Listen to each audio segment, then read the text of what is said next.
Welcome to McPlum, simple solutions served daily. You begin by defining a clear, minimal scope so you can finish something tangible. Once done, install a code editor, Git, and Node. JSLTS to run local tools.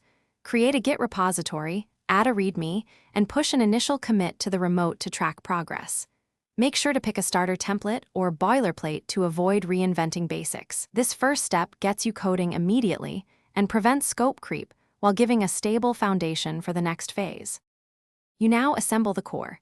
Build semantic HTML and modular CSS so the layout is accessible and maintainable.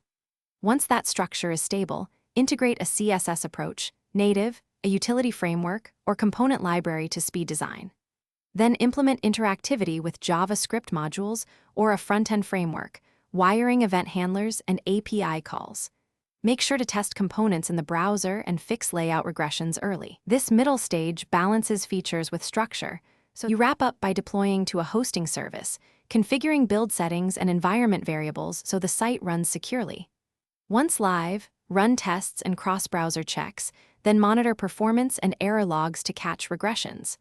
Make sure to set a rollback plan and automated backups in case deployments fail.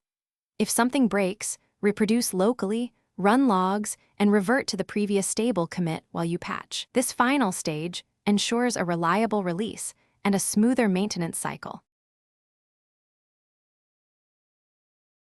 Thanks for watching. Stay juicy and subscribe.